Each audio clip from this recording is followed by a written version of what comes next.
नमस्कार, Shivraj Singh children academy से मैं ज्योति त्रिपाठी आप सभी का हिंदी की इस ऑनलाइन कक्षा में एक बार पुनः स्वागत करती हूँ।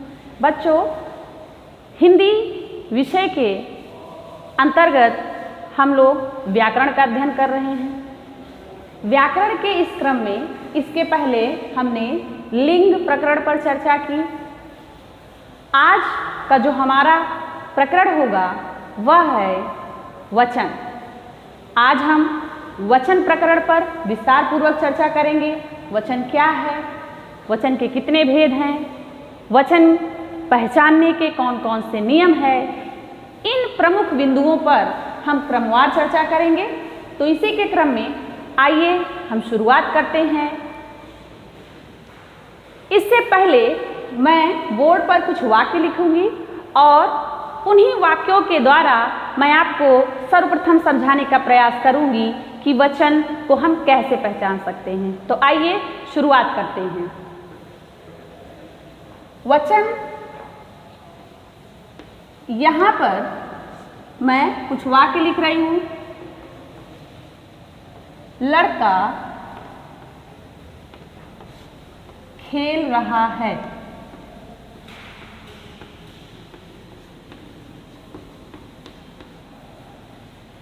मछलियां तैर रही हैं।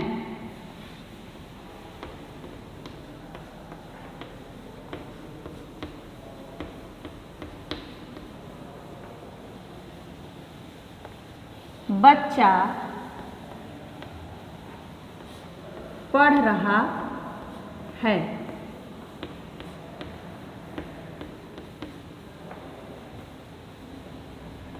लड़कियां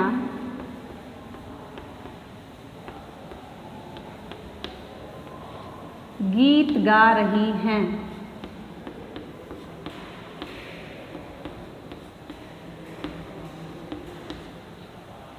अब यहां हम देखेंगे कि यहां पर जो वाक्य लिखे गए हैं, लड़का खेल रहा है, मछलियां तैर रही हैं, बच्चा पढ़ रहा है, लड़कियां गीत गा रही हैं। आपको पता है कि वाक्य में हमें संज्ञा, सर्वनाम, क्रिया, इन सभी का यदि हमें ज्ञान होगा तो ही हम वाक्य को अच्छी तरीके से समझ सकते हैं।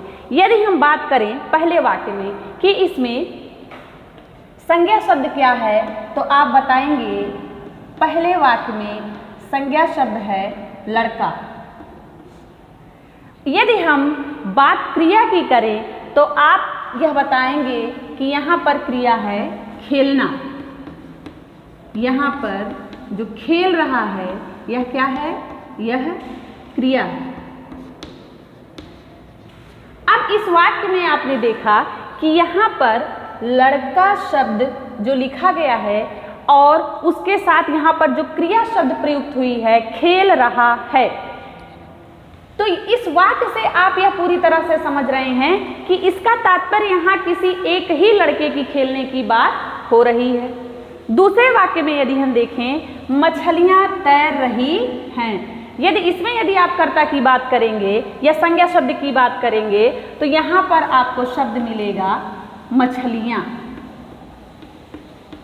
अब यहाँ इस वाक्य में आप देखिए कि इस वाक्य में जो क्रिया शब्द प्रयुक्त हुई है यहाँ पर तैर रही हैं। इस शब्द से आप यह अंदाजा लगा रहे हैं कि मछलियां तैर रही हैं। अभी आपने यहाँ पर देखा खेल रहा है, तो यहाँ हमने तैर रहा है या यहाँ पर तैर रही है मैंने नहीं लिखा, मैंने यहाँ पर तैर रही हैं लिखा। क्यों लिखा? क्योंकि आपको पता है कि जो भी क्रिया शब्द होगी वह संज्ञा या सर्वनाम के आधार पर ही हम उस क्रिया शब्द का चुनाव करेंगे। तो यहाँ पर यह जो मछलियाँ शब्द है, यह मछलियाँ शब्द ही आपको इस बात का सूचक है कि यह बहुवचन शब्द है और इसके साथ जो क्रिया शब्द है वह है तैर रही हैं।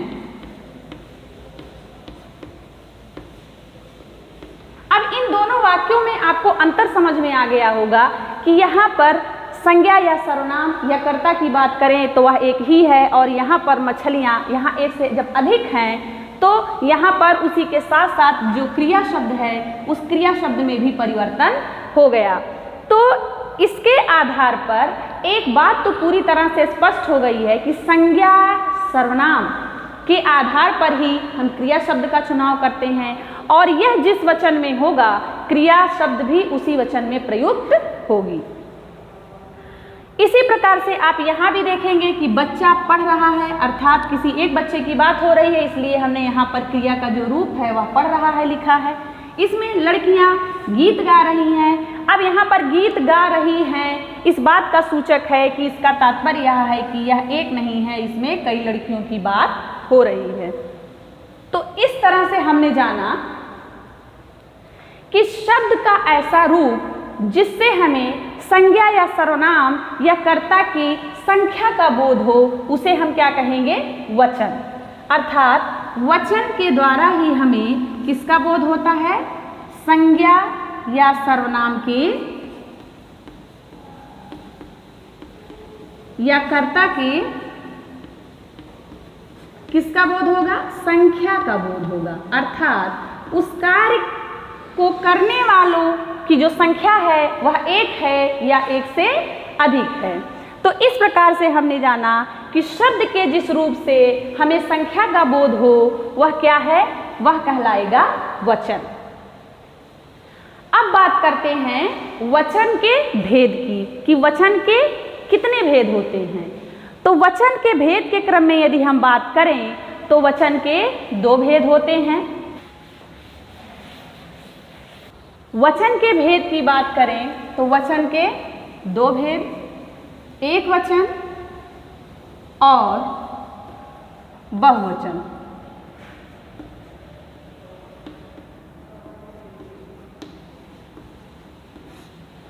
हिंदी में वचन की संख्या दो है, एक वचन और बहुवचन। यदि बात हम संस्कृत की कर लें तो संस्कृत में तीन वचन होते हैं जिसमें एक वचन और बहुवचन के साथ साथ द्विवचन भी होता है। तो यह तो संस्कृत की बात है। यदि हम हिंदी की बात करें तो एक वचन और बहुवचन। अभी मैंने आपको इसके पहले वाक्य के माध्यम से जब आपको वचन के बारे में समझाने का प्रयास किया तो उसके तहत कुछ न कुछ आप अवश्य समझ गए हैं कि एक वचन और बहुवचन का अर्थ क्या है या उसे हम कैसे पहचानेंगे। तो उसी के क्रम में आइए शुरुआत करते हैं। हम सबसे पहले एक वचन की बात करें कि एक वचन शब्द यदि हमें जानना हो किसी वाक्य में तो हम कैसे जानेंगे कि यह एक वचन में है। अब जैसे इसके लिए हम उदाहरण की बात करें तो सीता खेल रही है। अब इस उदाहरण में आप देख रहे हैं कि यहाँ पर जो क्रिया शब्द है इससे भी पता चल रहा है कि किसी एक ही व्यक्ति के खेलने की बात हो रही है। और यदि कर्ता या संज्ञा शब्द की आप बात करेंगे तो यहाँ सिर्फ सीता के बारे में बात हो रही है। तो अर्थात यहाँ पर सीता एक वचन है और उसी के साथ एक वचन के साथ ही उपयुक्त क्रिया शब्द भी यहाँ पर प्रयुक्त हुई है कि सीता खेल रही है। अब इसी अर्थ में यदि हम दूसरे उदाहरण की बात करें, रमेश पढ़ रहा है। अब इस उदाहरण के माध्यम से भी आप समझ सकते हैं कि क्रिया शब्द भी आपको यह सूचित कर रही है कि यह एक वचन में ही है। क्यों? क्योंकि यहाँ पर पढ़ रहा है, यह एक वचन में ही ऐसी क्रिया शब्द का प्रयोग होगा। और यहाँ पर रमेश की बात हो रही है और यह भी क्या है? एक वचन में है। ठीक इसी प्रकार से यदि हम बहुवचन के बारे में भी समझ लेते हैं तो यहाँ पर सीता खेल रही है यदि हम बात करें, यहाँ हम यदि ऐसा लिख दें कि लड़कियाँ खेल रही हैं। अब लड़कियाँ खेल रही हैं इस वाक्य में आप देखेंगे कि क्रिया शब्द से ही पता चल गया सबसे पहले हमें। और यहाँ पर यदि हम संज्ञा शब्द की बात करें तो यहाँ पर पहले ही लड़कियाँ लिखा गया है जिससे आप जान सकते हैं कि यहाँ पर यह बहुवचन में प्रयुक्त हुआ है। क्योंकि लड़की एक वचन में है तो लड़कियाँ क्या है?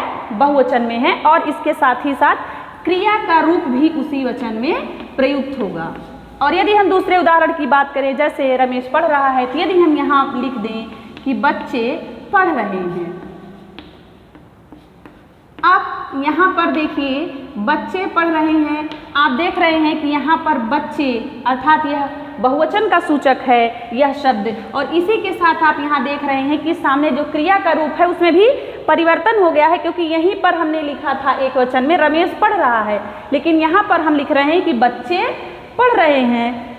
अर्थात यह जो है इसमें जो कर्ता है वो एक ही है, संज्ञा शब्द एक ही है, और यहाँ पर बच्चे शब्द जो हैं वह बहुवचन का सूचक हैं, और उसी के साथ हम उसी के अनुरूप यहाँ पर बहुवचन में ही क्रिया का भी रूप प्रयुक्त करेंगे। तो इस प्रकार से के माध्यम से हम यह समझ गए हैं कि एक वचन और बहुवचन को हम कैसे पहचानेंगे।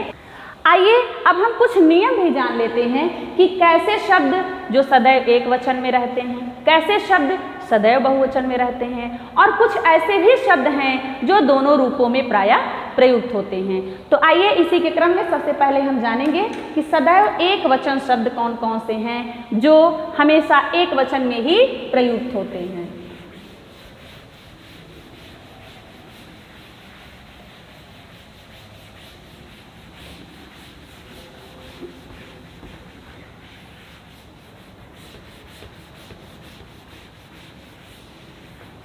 एक वचन की बात हो रही है तो सबसे पहले हम इस नियम को जानेंगे कि सदैव एक वचन में सबसे पहले नियम की यदि हम बात करें तो जिसे गिना ना जा सके, जिसे गिना ना जा सके। अब इसके तहत आकाश, पृथ्वी, घी, दूध आदि अर्थात ये सदैव एक वचन में ही प्रयुक्त होते हैं। इसके बाद यदि हम बात करें तो धातु और पदार्थों की जो सदैव एक वचन में है, जैसे सोना, चांदी, लोहा आदि। अर्थात यह जो शब्द आपको बोर्ड पर लिखे हुए दिख रहे हैं यह भी सदैव एक वचन में ही प्रयुक्त होते हैं। इसके बाद कुछ भाववाचक संज्ञाओं की यदि हम बात करें, जैसे झूठ, सत्य, ईमानदारी आदि, यह सभी शब्द भी सदैव एक वचन में ही प्रयुक्त होते हैं।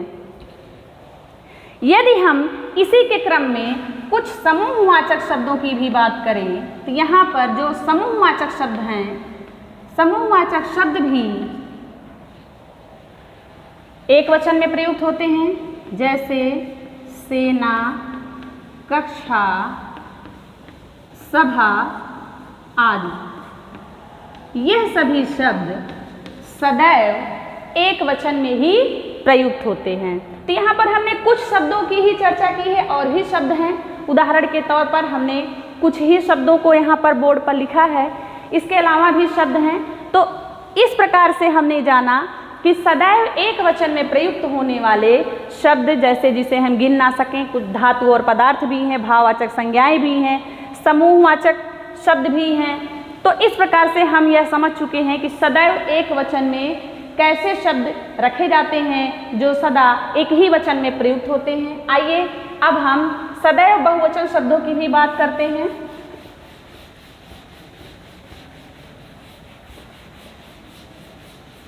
सदैव बहुवचन में प्रयुक्त होने वाले शब्द,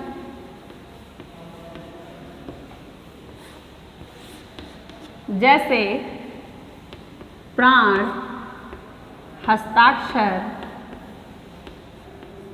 लोग, समाचार, अध्यापक,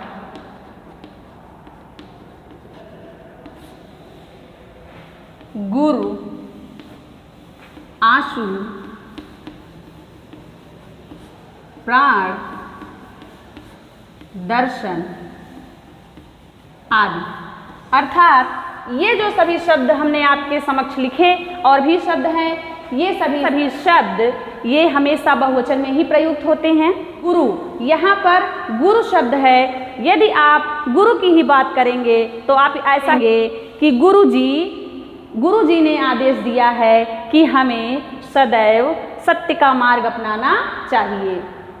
तो यहाँ पर जो आपके लिए सम्मान के योग्य हैं, जो सम्मानीय हैं, ऐसे लोग, अर्थात जैसे यदि हम पिता की ही बात करें कि पिता, तो अब आप यह सोचेंगे किसी एक ही के पिता की बात हो रही है, लेकिन आप यह नहीं कहेंगे कि पिताजी आ रहा है, जबकि पिता तो एक ही है, परंतु वह आपसे बड़े हैं। आदर सूचक शब्दों में भी हम ऐसे जब शब्द लिखते हैं तो वह शब्द भी सदैव बहुवचन में होते हैं।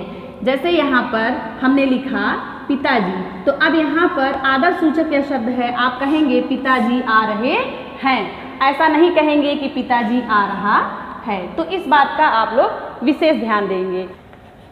एक वचन तथा बहुवचन दोनों रूपों में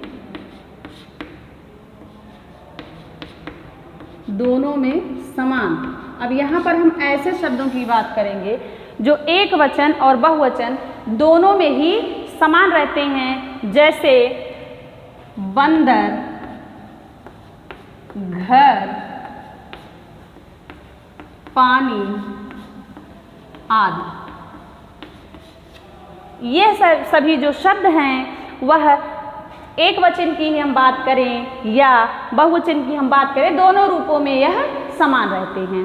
अब इसके बाद हम एक वचन से बहुवचन में शब्दों को कैसे परिवर्तित करेंगे, कैसे वचन परिवर्तन करेंगे, आइए कुछ उसके नियम को भी जानते हैं कि वचन परिवर्तन के क्या नियम हैं।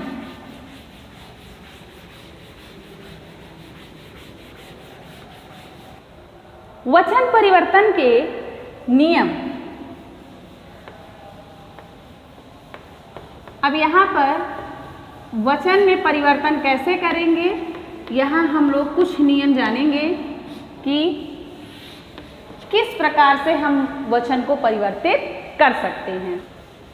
यदि हम पहले नियम की बात करें तो आ के स्थान पर ए का प्रयोग करके, आ के स्थान पर ए का प्रयोग करके कैसे हम वचन को परिवर्तित करेंगे। जैसे यहाँ पर रात है तो यहाँ क्या हो जाएगा, रातें। बहन क्या हो जाएगा, बहनें। पुस्तक,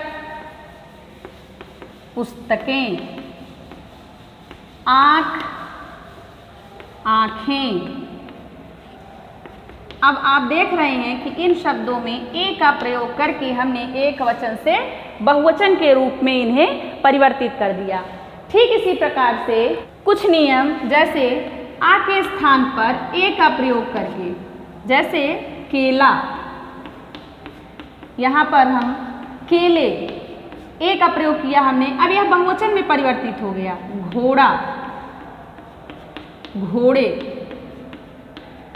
ठीक इसी प्रकार से हमने जैसे अभी यहाँ पर ए का प्रयोग करके बहुवचन बनाया, ठीक उसी प्रकार से यहाँ पर ए का प्रयोग करके भी हमने एक वचन से बहुवचन के रूप में परिवर्तित किया। अब यहाँ पर हम देखेंगे कि कुछ आकारांत शब्द जिसके अंत में यदि आप देखेंगे अनुनासिक का प्रयोग करके, अनुनासिक का चिन्ह आप सभी को पता है कि अनुनासिक कैसे लगाते हैं, ये चिन्ह है। अनुनासिक का प्रयोग करके भी हम उसका बहुवचन में रूप परिवर्तित करते हैं, जैसे चिड़िया। अब यहाँ पर देखिए ये आकारांत शब्द है, यहाँ हमने अनुनासिक का प्रयोग करके इसका बहुवचन में रूप परिवर्तित किया। ठीक उसी प्रकार से डिबिया। अब यहाँ पर भी आप देखिए यह आकारांत शब्द है और हमने अनुनासिक का प्रयोग करके इसका भी बहुवचन रूप बनाया कि चिड़िया, चिड़ियाँ, डिबिया, डिबियाँ, और भी शब्द है बिटिया, बिटियाँ, कुटिया, कुटियाँ, लुटिया, लुटियाँ। इस प्रकार से हम एक वचन से बहुवचन में रूप को परिवर्तित करते हैं। इसके पहले मैंने आपको बताया ही है कि कुछ ऐसे भी शब्द हैं जो आदर्श सूचक शब्द हैं, जो बड़ों के लिए जो शब्द हम प्रयुक्त करते हैं या जो आदर्श सूचक शब्द होते हैं, तो बड़ों के लिए प्रयुक्त होने वाले शब्द, आदर भाव प्रकट करने के लिए शब्द, ऐसे शब्दों का भी प्रयोग सदैव बहुवचन में ही होता है। जैसे मैंने आपको बताया पिताजी, गुरुजी, माताजी। तो इस प्रकार से हम ऐसे शब्दों का प्रयोग सदैव बहुवचन में करते हैं क्योंकि वह हमारे लिए सम्मानीय हैं, आदरणीय हैं, इसलिए वहाँ पर हम सदैव उसका प्रयोग बहुवचन में करेंगे। इसी के साथ कुछ ऐसे नियम भी हैं जिसके द्वारा हम उनका भी बहुवचन के रूप में प्रयोग कर सकते हैं।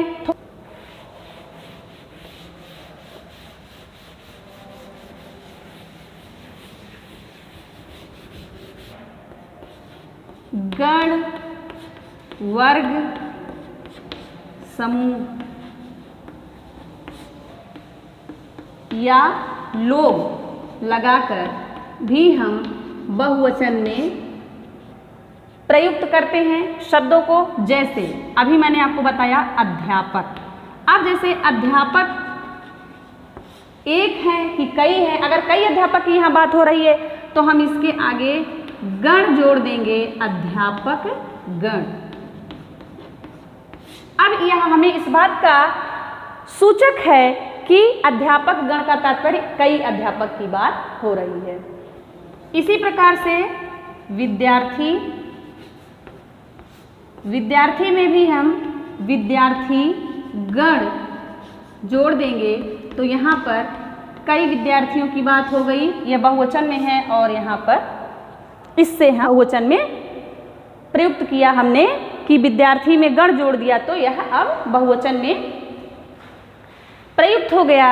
इसके साथ ही साथ जैसे कुछ ऐसे शब्द हैं जैसे जन, प्रजाजन, सेना है, सेना दल, शिक्षक है, शिक्षक गण। इस प्रकार से हम गण, वर्ग, समूह, लोग ऐसे शब्दों को जोड़ करके भी हम बहुवचन में शब्दों का प्रयोग करते हैं।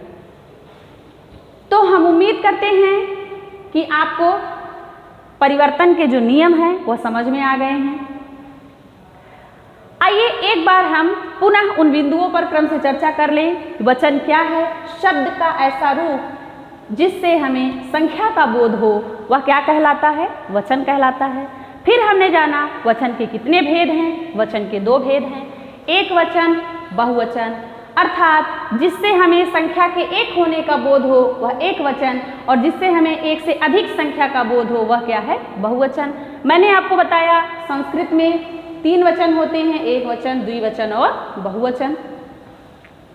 इसके बाद हमने जाना कि वचन सदैव एक वचन और बहुवचन में ऐसे कौन से शब्द हैं जो हमेशा प्रयुक्त होते हैं। उसके क्रम में भी मैंने आपको बताया कि ऐसे शब्द जो गिने ना जा सके, ऐसे जो शब्द आते हैं जैसे आकाश, दूध, घी, अर्थात जिसको हम गिन नहीं सकते हैं, ऐसे शब्द भी हम सदैव एक वचन में ही प्रयुक्त होते हैं। पदार्थ और धातु की बात हमने की। इसके बाद हमने भाववाचक संज्ञाओं की भी बात की, हमने समुदायवाचक संज्ञा की, समूहवाचक संज्ञा की भी बात की।